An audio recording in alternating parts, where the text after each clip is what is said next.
Okay, Anand, you there?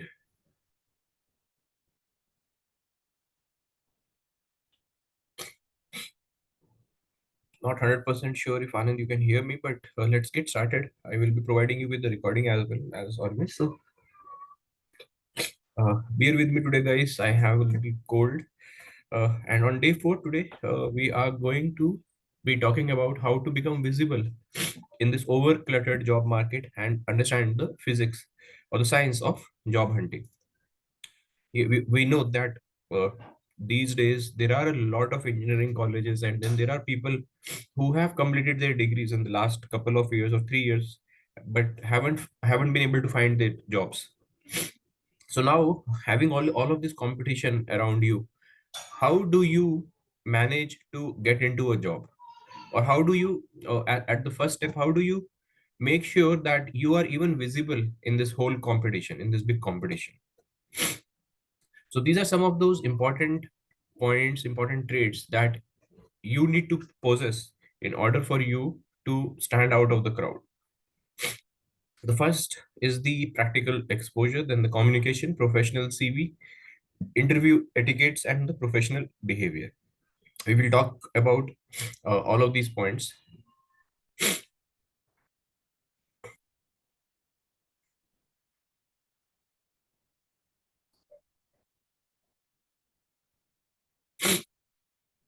I'll wait for a minute for the participants to join back.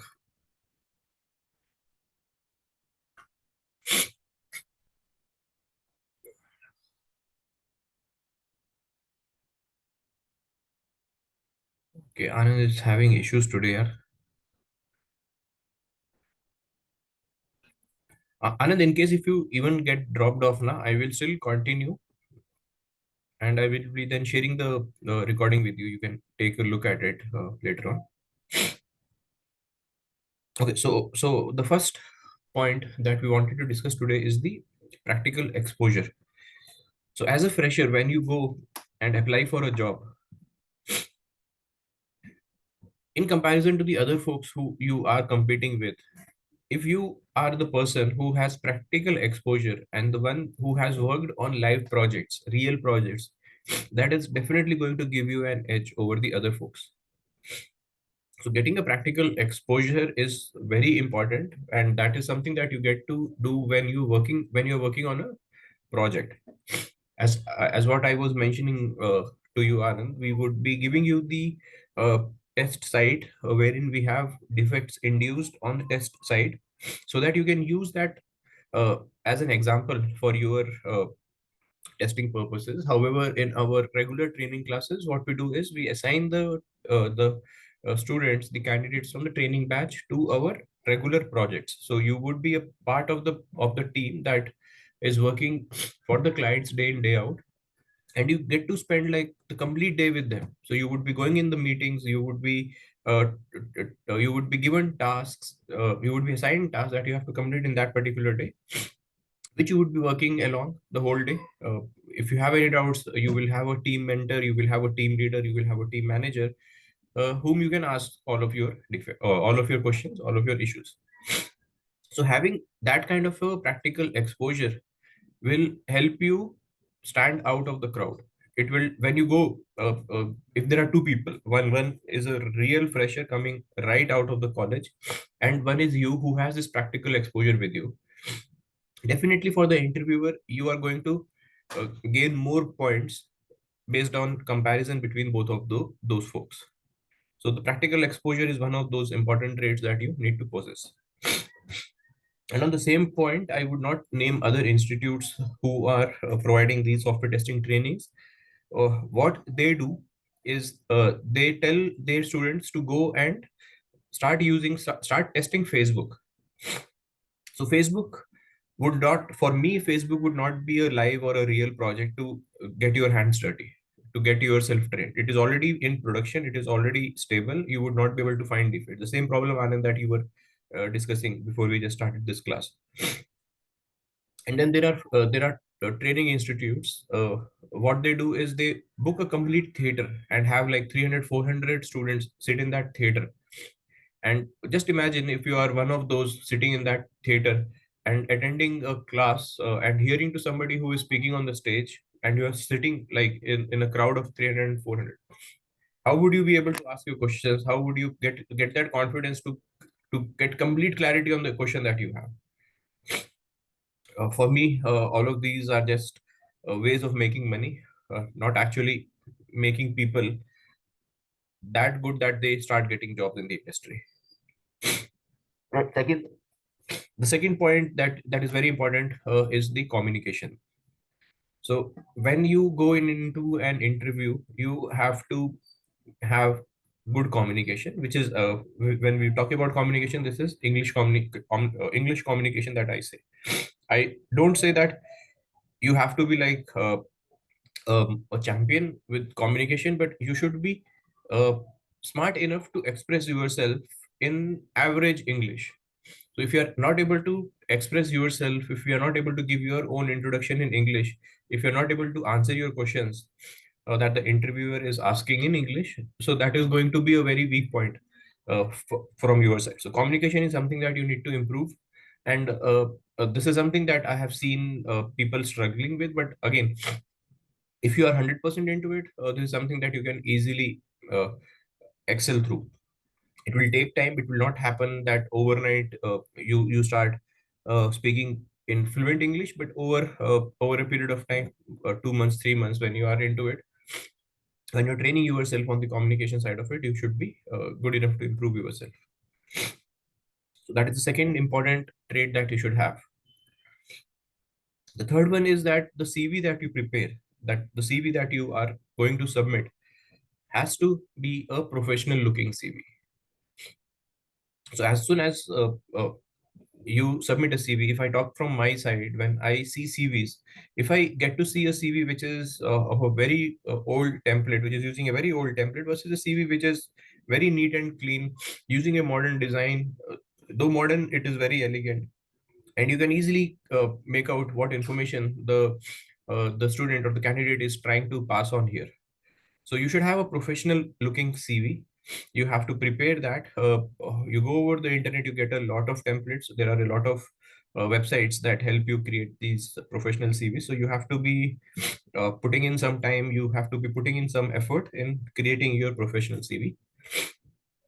Just for an example, recently what I did is I created my own CV, not using any of these tools, but I used Adobe's Photoshop to create my CV, which was in an infographic format.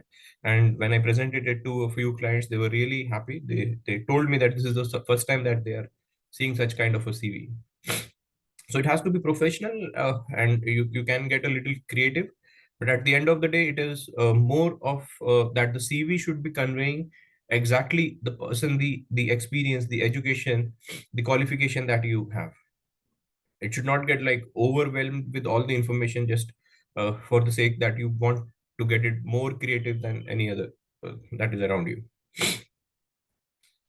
Okay, the interview etiquettes again becomes a very important point here. So I have seen people come into interview and they are not even able to introduce themselves. So you should be prepared with your introduction. You should know what are my strengths, what are my weaknesses, and accordingly you need to tell all of your strengths in the introduction itself.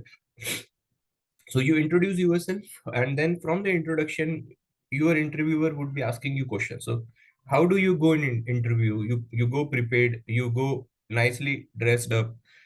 If you are doing this interview, if you're going in an interview from your home, make sure that you have a stable internet connection. You have a uncluttered background. You don't have any noise in the background.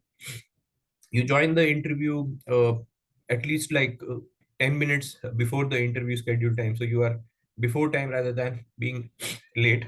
So these are some of those interview etiquettes, and once you are done with the interview, you can ask questions, intelligent questions, definitely will make the interviewer happy. So these are some of those interview etiquettes that you should be taking care of when you go into an interview. Then the professional behavior. So I am taking this as a scenario that after the interview, you are now selected. Uh, probably as an intern or as a junior QA resource. So you go into the team, and when you start working with them, you need to have a professional behavior.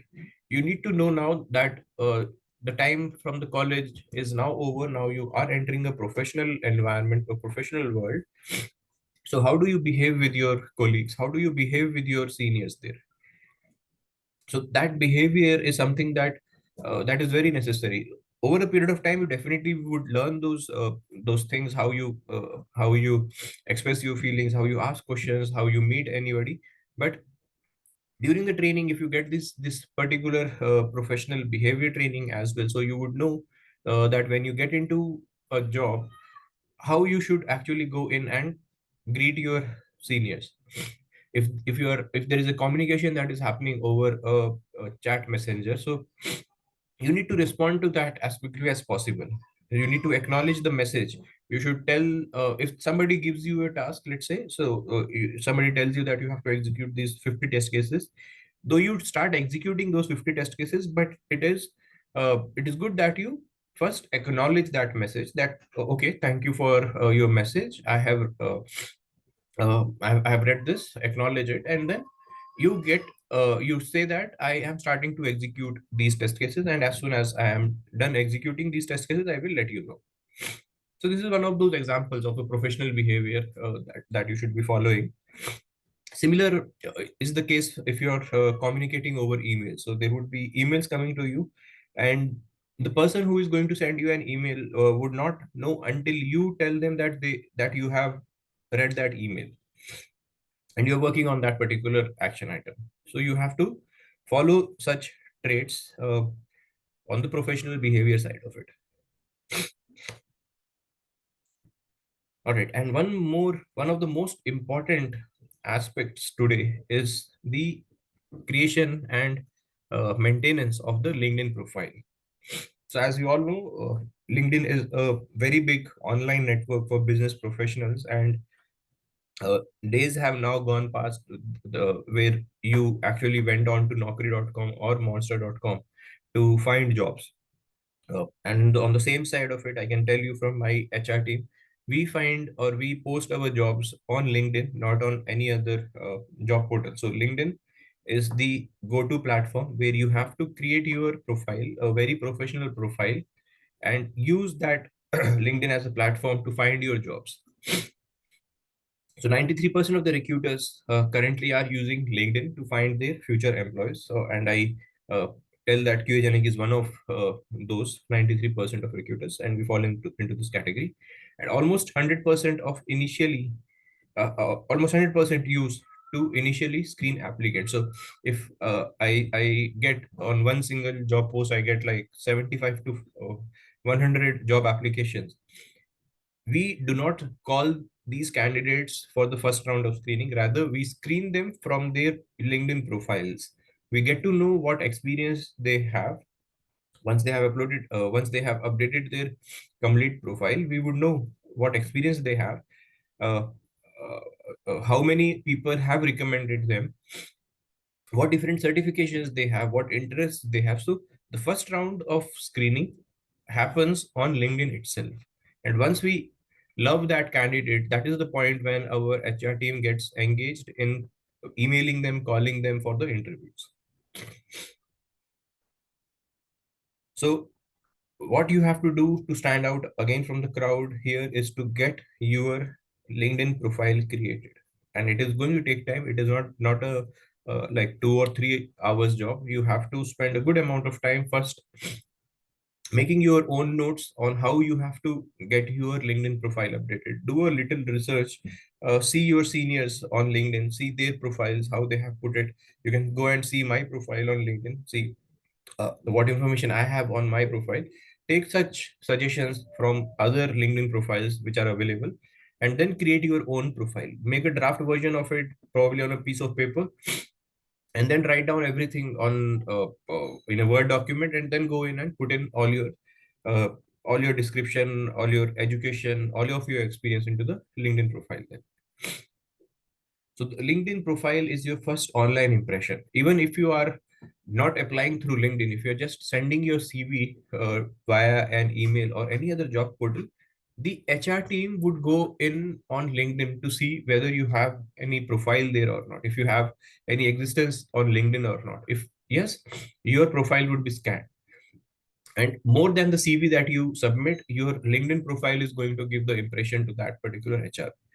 So if you see this as an example on the newspaper, the first thing that you see on a newspaper is the headline on the top fold. So this is something that is very much relevant to you, to the description that goes under your name on LinkedIn. So you have to be very precise in writing that information that tells what person you are, what education you have done, what experience you have.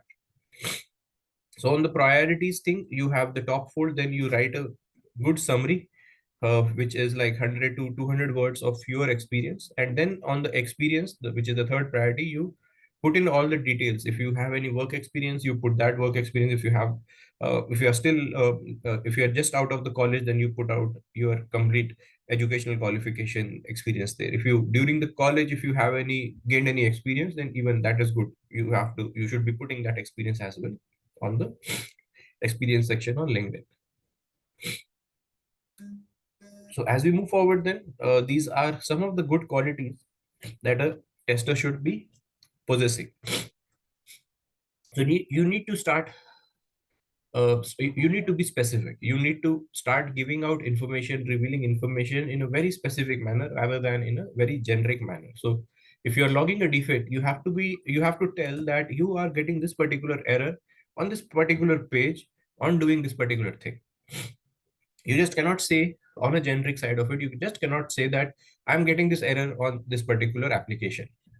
So you have to be very specific in telling what is causing this error, where it is causing this error, and from this error what is happening, what is the root cause of this particular error. In a very simpler in a very simple example, for this particular session, if you have to tell to your parents, to your relatives, that I'm going to attend a session from QAGENIC for 5 days, it is a very generic statement. Rather, what you can say when you are when you want to be very specific is that I'm going to attend a session from QAGENIC Technologies, which is going to be hosted by Akhil Bansal. The session would be for 5 days. It would start from 1st October to 5th of October 2022. The timing of the session is 8 a.m. to 9 a.m. IST. So that way, you are now being very specific in letting out this information to your relatives, so that they also know that during this time, our son, our daughter is not going to be available for us because they would be in that particular session at that time. The second quality is that you should be understanding your project requirement. So this is something that we were discussing in our previous sessions as well. So when you have the requirements, you have to be very good in understanding the project requirement. So Anand, I see you dropped off, you joined in, but I continued because of the recording that is going on. So I would be sharing that recording. I think it would make more sense today, since your connection is on and off, to go and check the recording later on. Okay, so understanding the project requirement, Anand, is something that we were discussing in our previous sessions as well. So one of those qualities to become a good tester is to understand those project requirements very well. You should know inside out about the project requirement. You should know what my project is going to do. And then the third point here, understanding the objective of a product. This is tied with the second point here. When you know the project, what this is going to do, you would automatically know what the end goal or what the client is going to expect out of this project. So once you know that end goal, once you know the objective of this whole project, that is going to help you do a better scenario based testing. You can apply scenarios in that way, that would tell you that we are at the end of that particular scenario, are we getting that objective or not.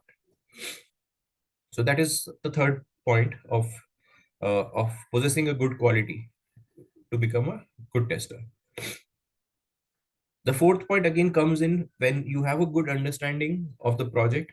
Then the fourth point comes in that you are asking intelligent and to the point questions. If you have a clear understanding of the project, the questions that you come up with would be very to the point questions. And then you when you ask these questions to your seniors, to your team members, or to the client, you would be asking intelligent and to the point questions. It would not be like where is the URL of the application. You definitely would have the URL of the application. You would be asking more refined questions as to when a user logs in into the application, would he be seeing any other users who are already registered on the members section or not, just for an example. So you are pointing to the right direction when you're asking these questions. And the fifth point is that you articulate your findings in a well-defined manner. So you find a defect, but you're not able to report it in the right manner to the developer. So the developer would be confused. He would be again coming back to you asking more questions on the defect that you have reported. Rather than doing that, you articulate your findings in such a manner that you provide all the information in the first go itself. So you are preparing the points to reproduce the steps to reproduce that particular defect in a flow. You're not missing any of those steps. Then you are also providing your screenshots. You're providing the screen recordings. You're providing the crash logs. If you're providing all of these information to the developer in the first go when you're logging the defect, and you're putting in all the information that is required, so the developer is going to be very happy in understanding the defect.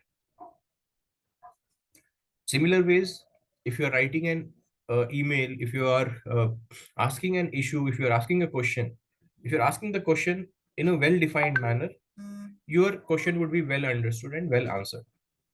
If you are asking like a completely open-ended question, you don't have the right information to ask that particular question. It would not be You would not be yourself able to put it in the right manner. Right? So articulate your findings in a well-defined manner so that the answers could be and so that the questions could be understood well, and it could be answered again in a nice manner. Right, so these are some of the qualities of a good tester that you should possess when you get down into a job. Right, so I actually rushed through the slides today because of the cold that I am struggling with. Anand, I know your connection was a bit tweaky today, so I'm not sure if you have any questions as of now, but I can take those questions. So no problem, Anand. I will be passing on this recording to you, and whatever questions you have, you can either ask me over WhatsApp, or then when we connect tomorrow morning, I would be more than happy to take those questions. All right, so I will stop the recording now, guys.